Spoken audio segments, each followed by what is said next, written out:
Welcome to Serving Locally with me, your host, Mrs.Deines, the podcast where we spotlight service in the Longmont and surrounding communities. All right, let's connect.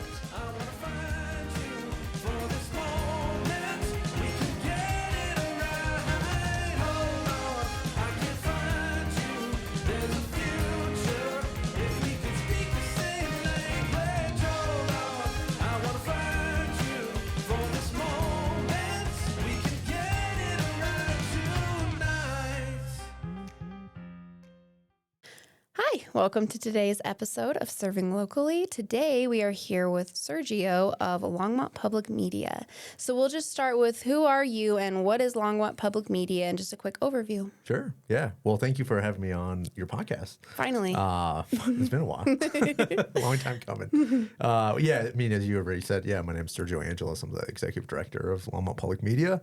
Longmont Public Media, in a nutshell, is a media makerspace and a public access TV station. So we run this facility where we're here now recording this podcast. And it's a facility with different studios, such as this one, and has all kinds of different equipment. We teach people how to use the equipment. People can come in and create content like how you're doing that now. And then we also help distribute it on Longmont's public access channels, but also, more importantly, on YouTube and other distribution platforms. So. Awesome. Yeah. Just give us a little bit of background about Longmont Public Media. Yeah, that's our history actually goes back to 2017. So we started as a nonprofit newspaper called the Longmont Observer, and that was co-founded by Scott Converse and myself. When we realized that the Times Call was just not publishing enough local news. And I wanted to know what was going on with Longmont, and there was no place to find out. So we started a newspaper. We became journalists, and also all digital. And we were basically the first nonprofit newspaper in Colorado. And everyone at the time was saying how we were crazy to even try this. But the whole mission behind it was, how do you teach people like where news comes from? How do you produce it? How do you edit it? What is the process? And that's really our beginning as really a makerspace for news, kind of community journalism. And it kept growing over time. And in 2019, we had an opportunity to bid on the City of Longmont's public access contract. And we thought, hey, you have news and information, you have a TV station, you could maybe, create what we envisioned here, and disseminate information more equally and readily and more available to the community. And that was kind of our idea behind it. But we envisioned, more community access, not just focused on cable television because it's dying. Who watches cable TV nowadays? So that was our pitch. And we won, to our surprise. We had no idea.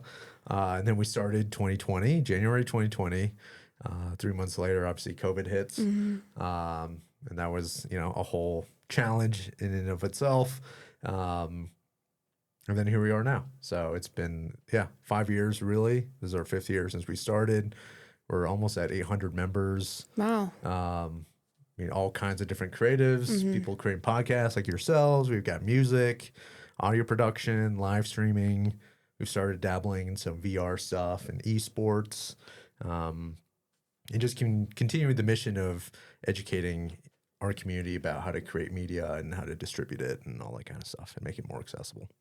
That's great. Make it more accessible. I like that. What is your focus here at Longmont Public Media? Like within me personally, or just sure that, and I mean it is your baby, so that's true. I guess my focus is one is finding ways to make Longmont Public Media more sustainable.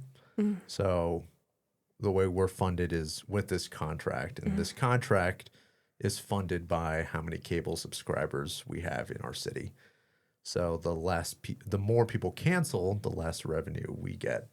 and we actually get a portion of that revenue from the city of what is collected from Comcast. So we get 50%. And over the past 5 years, it's been steadily declining. Well, that was kind of your pitch, is that it's dying, Correct. right? Yep. Okay. So our model was, can we have enough members to kind of offset that decline? Okay. And maybe at some point make it completely sustainable from membership and other sources. So that's something we're still, working on. My overall vision is to have Longmont Public Medias everywhere. So you could have a Boulder Public Media, you can have a Loveland Public Media, and you just create a network of public media, media makerspace facilities that people can go in and create stuff, and it makes media accessible to everybody. And yeah, just makes it a more equal playing ground. Who are you trying to reach? Yeah, that's a good question. I feel like this has maybe changed over time. But in some ways it hasn't. I think it's always still been like creatives in general, but that's kind of a broad title. So, we focus on people individuals or organizations that want to learn how to create content, maybe need space to create that content, or want to learn how to make it, or don't have the equipment. But then also, like musicians and all the different spaces that we have now. We've been trying to target more people in the community. So we just opened like a digitization studio that's right across over here. Oh, okay. So for anyone that has like 8mm Super 8 film or other types of older, media that they want to digitize, like now we have a studio. That's great, because my parents came in and they were, renting it to take it home, which is probably not the best idea. Yeah, we were still kind of dabbling but there. That you have a studio for that now. That's great, because that's something that isn't going to be needed for a long time, but definitely is needed now, because grandparents and parents are, and you need it to be digitized. Yeah. Those memories and stuff. Yeah. Yeah. So, I think that the beauty of a makerspace is that you bring in people with different set of skills, obviously personalities, knowledge, and then you put them all together, and then they create awesome stuff. Right. I was just going to ask too. I was going to say, tell me what a makerspace is. Yeah. Because I know that I've heard that in Longmont we have like the biggest makerspace. Like, I can't remember the reach of that, but go ahead, and if you can expound on that a little bit. My co-founder, Scott, he founded Tinkermill, which is the largest makerspace in, if not the U.S., at least like this half of the U.S. So it's similar, in only that they focus more on like the physical, tangible stuff. So tactile products. Textile, wood shop. Yeah. They just have a brand new laser cutter. Oh, wow. Or a larger laser cutter. They have laser cutter, electronics. Do they do 3D printing? They do 3D printing. So all kinds of stuff. And again, you pay a monthly membership. You go in, you can use all the equipment, you get trained on it, and it's yours to use. So when we came up with the model for here, that was really where it came from, was why don't we try to do something similar, only around media? Which, public access has existed for a long time. Right. And it's always been kind of a makerspace. It's just faded over time because no one cares about like cable. No one's watching it. So we came in and we said, let's not focus it on cable. We will put content on cable. Right.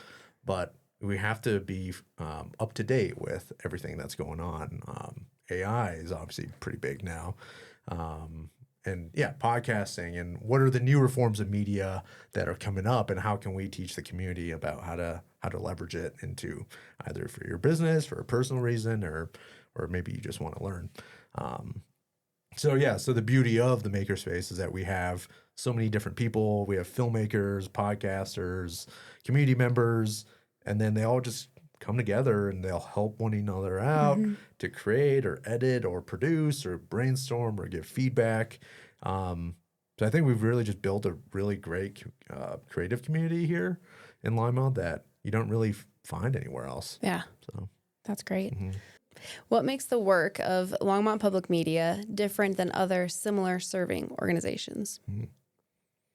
I guess I would say, yeah, we don't, at least that I know of, there aren't any other That it's organizations. completely unique. It's the only thing of its kind in Longmont and in Boulder County. And as you start increasing the radius, it's still, I mean, there's one in Fort Collins that's public, pretty underfunded, which is sad from that community's perspective. Right. There used to be some in Denver, but they got absorbed by the municipal government, so that funding went away. So there's only like a few remaining in Colorado that are truly independent public access stations, but we're the only like media maker space within, I would say, the state that exists. I know when I talk about, where I do, and everybody that comes on the show, they're just like, this is fantastic. And I'm like, they had no idea this was even here. So I'm like, that's why I want to be doing this. So that way we all know that it's here and that it's available to everyone. Yeah. And then, I mean, I've learned a bunch of stuff from watching your show about all these other nonprofits that I had no idea even existed. And I know a couple of them have signed on and done stuff with you guys, which is awesome. Part of my mission. So that makes me so happy that when I see that happening. Sergio, what are your greatest needs? That's a good question. I feel like, I mean, obviously right now more than, I'm sure a lot of nonprofits are struggling with just financial support. There's 3 things. A lot of things. Yeah.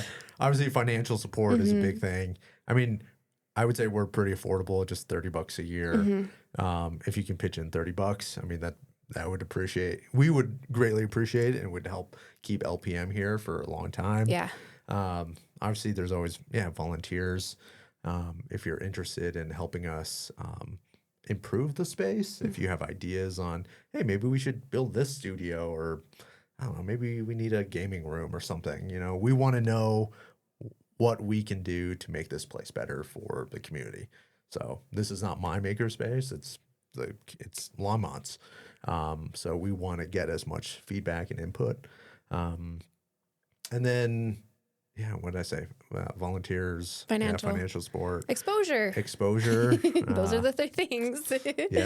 Exposure it's hard to figure out in Longmont. It is. I am right there with you. Yep. I mean, we advertise in so many different ways, so many different platforms, and it's always interesting to then find someone, which happens a lot of time.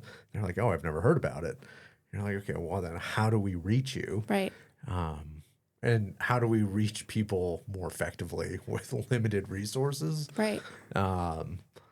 And I mean, social media, I think, has failed recently to not be focused on your communities.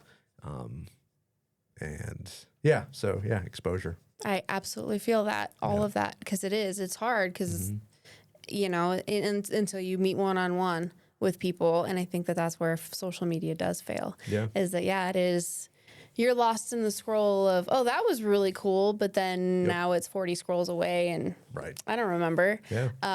I know of you guys because of going to the Unity and Community and things like that. So maybe more of those type of fair type of things where people come but it's hard to get people to go to those too, because it's like, how do you reach them too? So and then how do you bring them into the booth? Yep. Yeah. So it was actually funny because I was talking to my mom about this the other day. She's like, well, why didn't you try the newspaper? I'm like, Mom, I love you, but nobody reads the newspaper.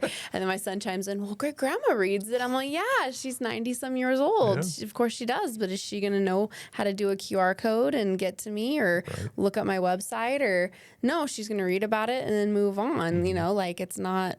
So it's a missing piece of the puzzle that is hard to find. Yeah, for sure. Yeah. And I mean, obviously, you've experienced it, and we know a bunch of other people have also experienced it.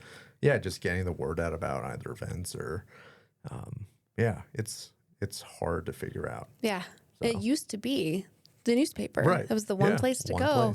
Now there's so many places to go, but nowhere to go at the same time. Right. Yeah. And that's It's unfortunate. And that's kind of why I want to do this too, is to connect and be a hub. So that way people could be like, oh, we can find something to do Right. Yeah. in this one place. Yeah. You're contributing to the like information dissemination. Yeah. Trying to. ecosystem. Yeah. Every organization that I reach, they reach their group and then it spreads out a little bit more. So every time I put out an episode, I am getting more people gathered, but it's hard. It's hard. It's a very slow process. Yeah. I feel that. Do you have any events coming up or volunteer opportunities? We just finished our member drive. Otherwise I would have said that. Yeah. We have a lot of like monthly, like recurring events. Our Comfy Couch is a member created event. We're actually going to be live streaming the summer concert series at the museum starting, I guess, this Thursday for next couple weeks.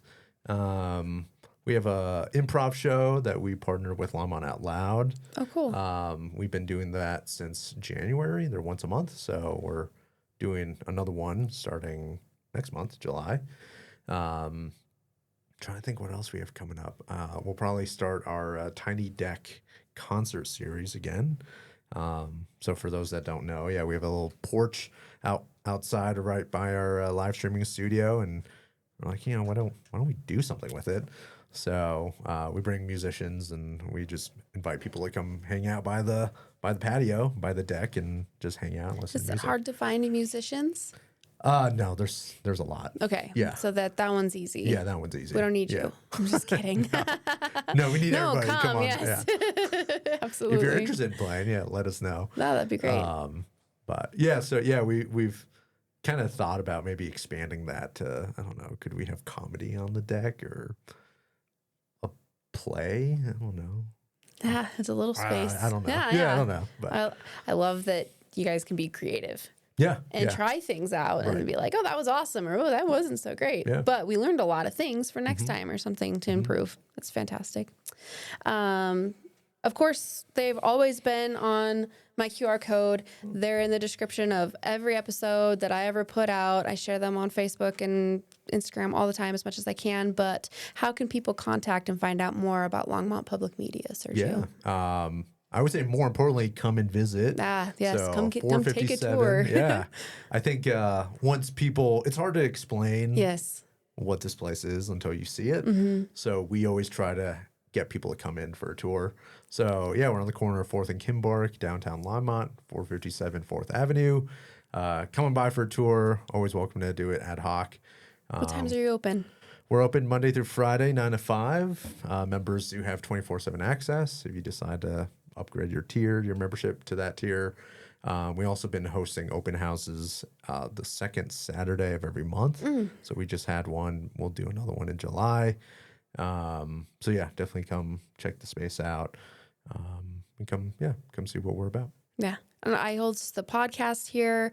I've done photo shoots upstairs for different things. I've had photographers that work with here that I've been able to connect with. And so that's been cool to like bring in local, use local, support local. So I thought that's really awesome about this place.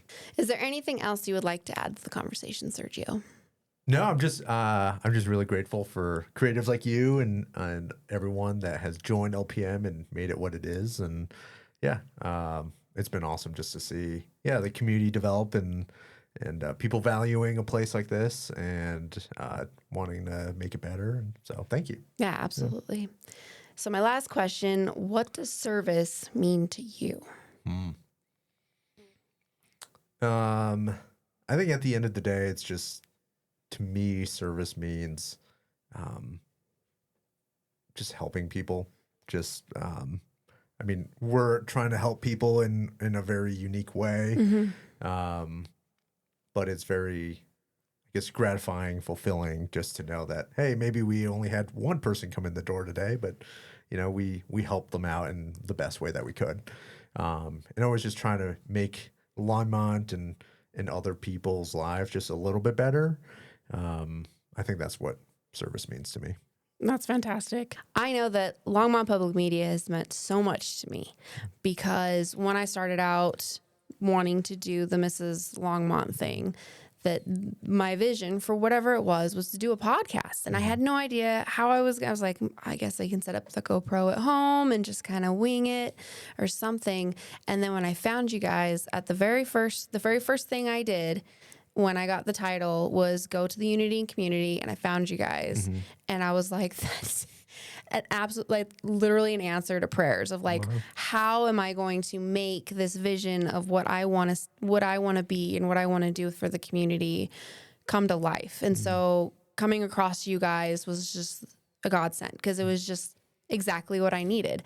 People that could teach me equipment that I can't afford, that I have no idea where to put or what to do. And I've got kids and dogs, like they would get destroyed at my house. So being here and being available, and your guys' knowledge, and that you guys have that passion to help people do exactly what I'm trying to do here, has meant everything to my service platform. And I'm getting emotional. I didn't know I was going to, but I want you to know how important this is to me, and that it is making a difference in the community, and what you're doing is amazing. Well, thank you. And I just want to say thank you from me and what it's doing for us. And now that Chase has his own podcast, that he is doing something incredible there at 14. Yeah.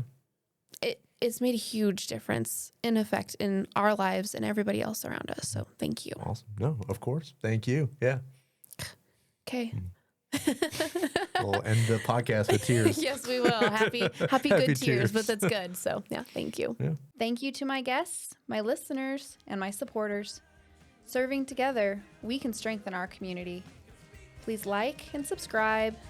Do all those other things. You know you got to do them, because that's the easiest way that you can serve right now. All right, now go. Connect with others and be a blessing.